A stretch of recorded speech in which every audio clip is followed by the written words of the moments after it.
Assalamualaikum warahmatullahi wabarakatuh. Anak-anakku sekalian yang Bu Guru sayangi, semoga semuanya dalam keadaan sehat ya.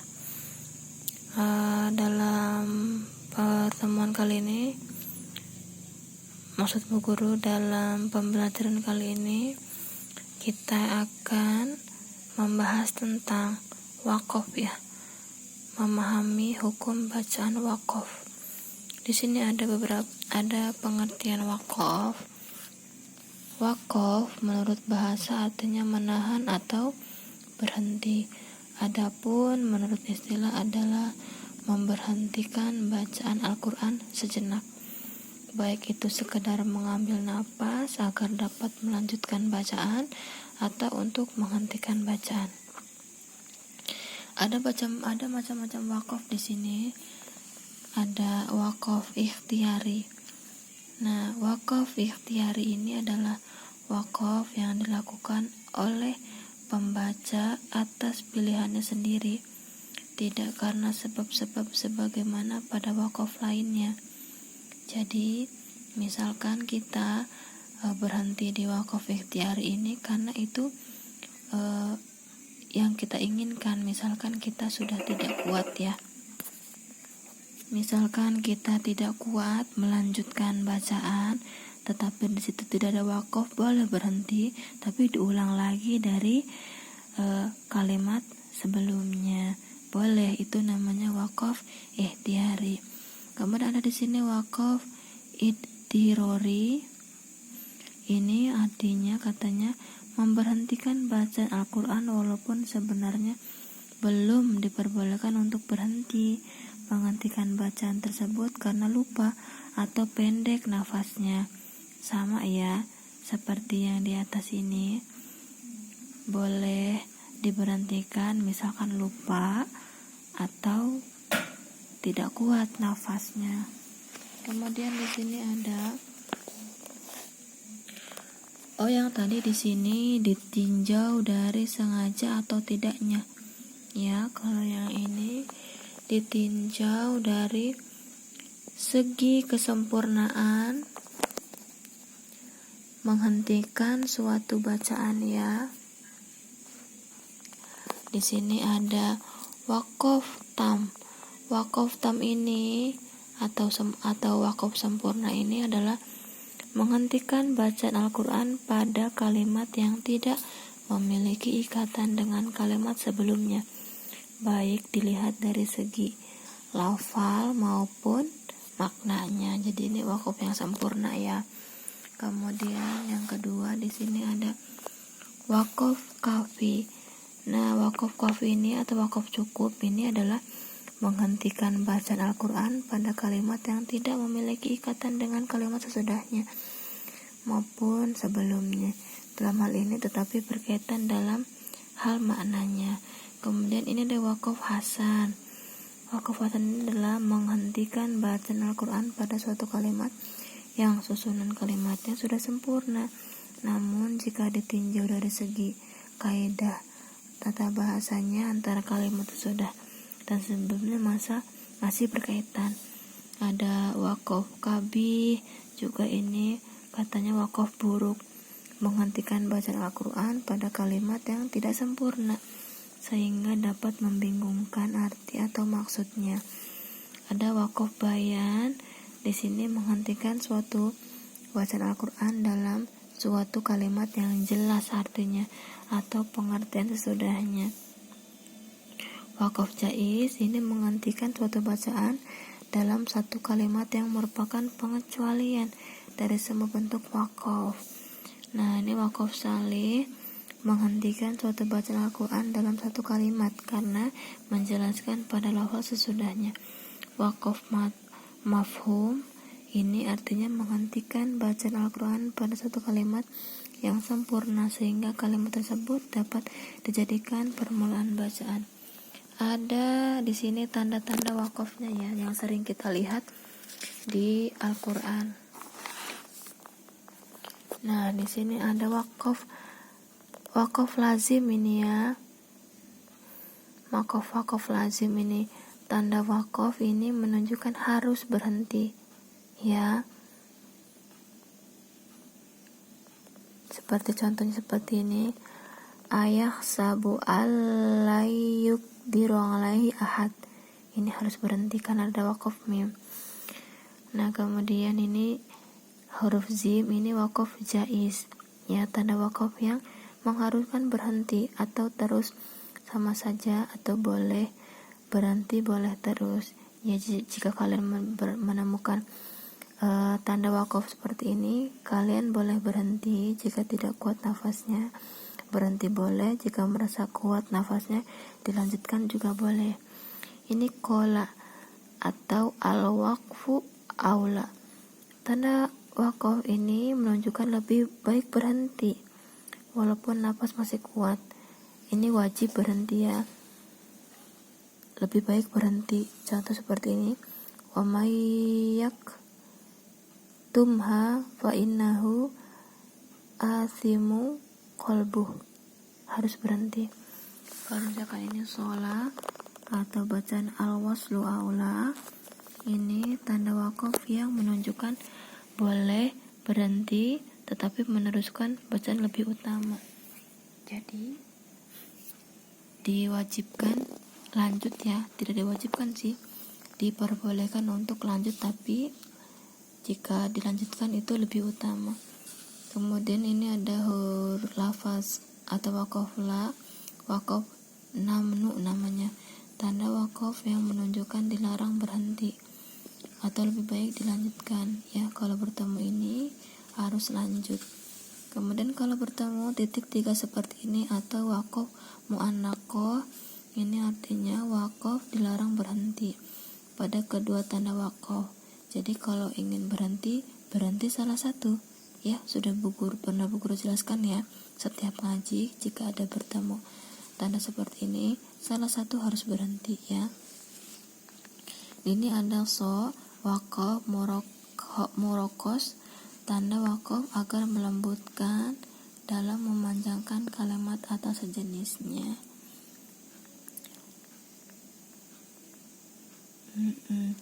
Jadi misalkan seperti ini, mi'ata jaldati wala ta'khudkum, agak dilembutkan karena ingin melanjutkan di huruf selanjutnya. Ini ada wakof za, ini wakof muzawas. Tanda wakof ini diperbolehkan berhenti tetapi diwasalkan lebih utama, harus berhenti, ya. Wakof mutlak to, ini tanda wakof agar berhenti lebih utama, harus berhenti, ya. Ini sakta, tanda wakof agar berhenti sejenak tanpa bernafas. Jadi seperti ini, waki laman roki, jangan bernafas, ya, jadi berhenti sejenak. Ini kof al-waqfu alaihi, tanda wakof yang jarang sekali diperbincangkan oleh ulama tajwid. Iya, seperti ini. Ka ini wakof kazalika mutobikon 5 qoblaha, tergantung pada tanda wakof sebelumnya. Iya, di sini. Kemudian memahami hukum bacaan wasol. Wasol ini artinya menyambungkan. Mewasolkan bacaan berarti menyambungkan bacaan dari satu ayat ke ayat lainnya. Mewasolkan ini dilakukan dengan cara membaca huruf akhir tiap-tiap ayatnya diwasolkan seperti apa adanya. Jika huruf akhir itu berharokat fathah, maka dibaca fathah. Jika huruf akhir itu berharokat kasroh, maka dibaca kasroh. Jika huruf akhir itu berharokat domah, maka dibaca domah. Contohnya seperti ini, Bismillahirrahmanirrahim, Alhamdulillahirabbil alamin. Jika ayat pertama diwasalkan dengan ayat kedua, maka dibaca Bismillahirrahmanirrahim, Alhamdulillahirabbil alamin. Seperti ini, ya, sayangnya.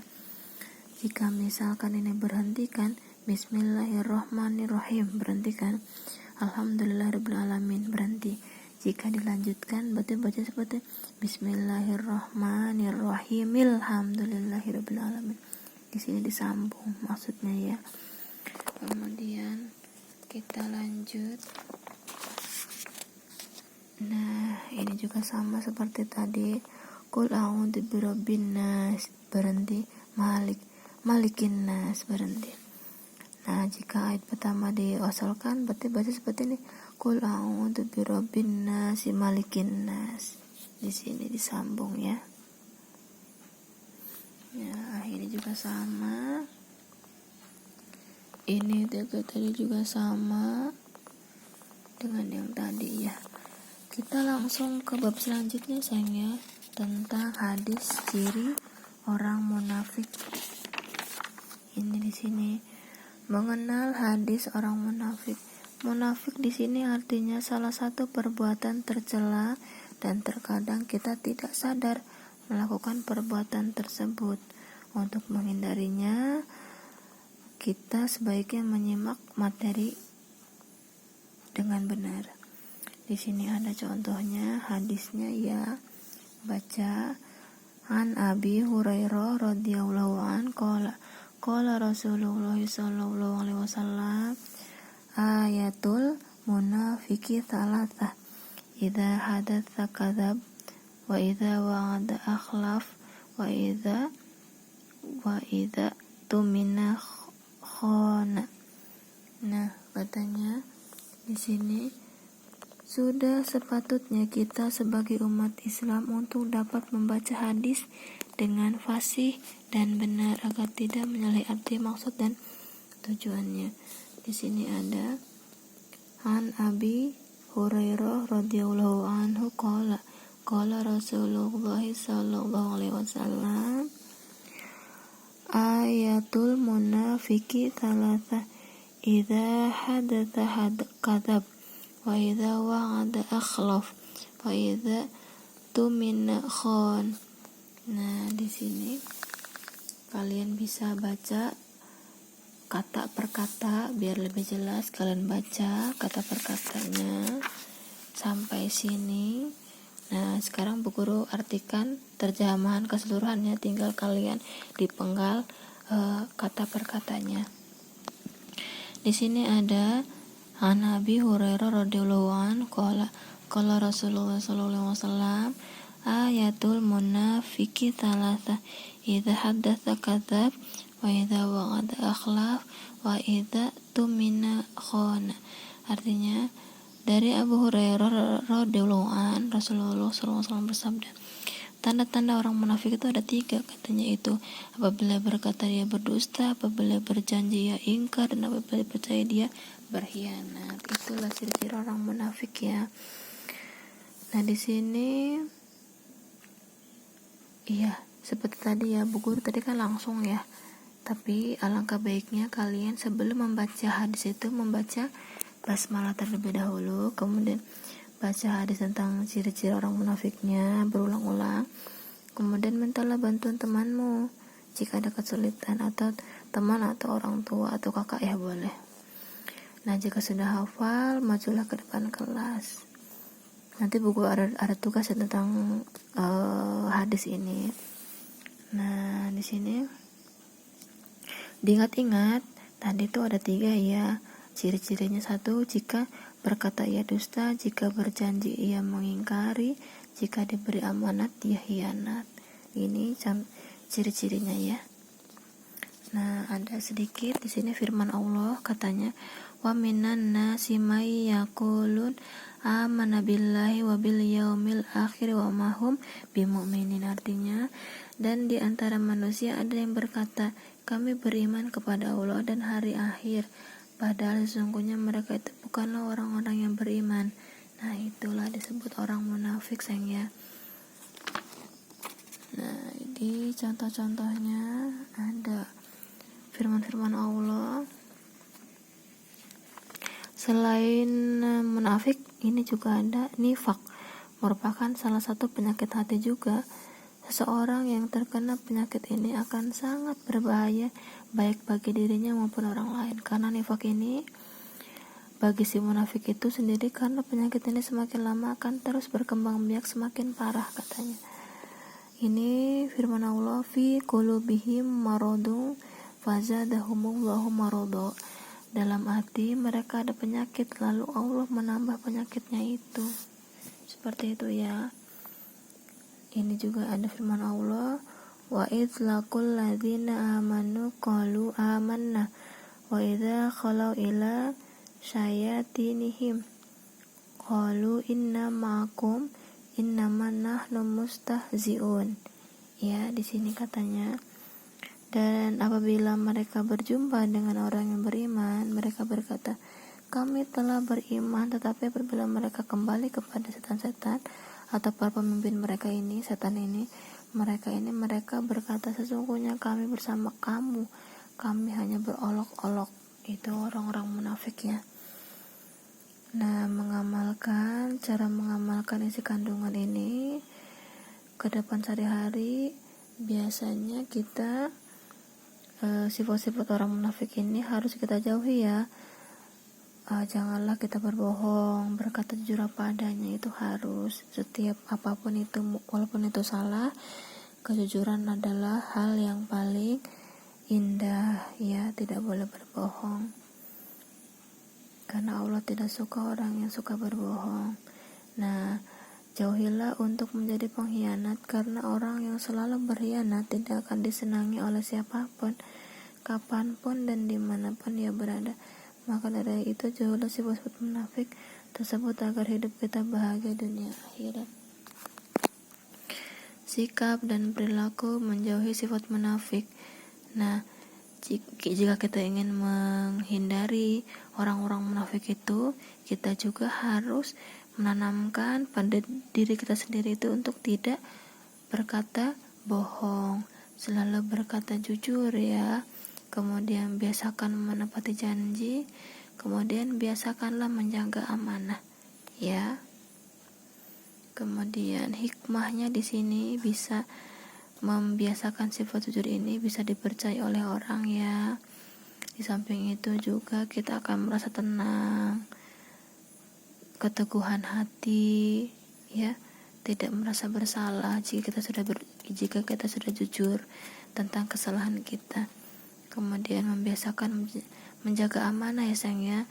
Hal ini akan mendatangkan kepercayaan dari sesama dan akan mempermudah dalam segala urusan. Nah, sampai situ. Jika ada pertanyaan, boleh langsung ditanyakan kepada Bu Guru ya lewat WhatsApp. Tugasnya mungkin kalian tugas dari tentang wakaf ya. Bu Guru ingin kalian menuliskan contoh-contoh wakaf. Di sini ada wakaf lazim, zaiz, sampai 10 aja ya, sampai saktah ini yang ada di halaman 84 ini sampai nomor 10 ini. Kalian cari wakaf-wakafnya di surat Yasin ya. Satu wakaf, satu kalimat aja ya. Jadi semuanya jumlahnya ada 10 kalimat ya. Ini contoh-contohnya ada di surat Yasin. Jika sudah, boleh kalian kirim ke WhatsApp Bu Guru ya. Mungkin cukup sekian dari Bu Guru, kurang lebihnya mohon maaf. Bu Guru akhiri, wassalamualaikum warahmatullahi wabarakatuh.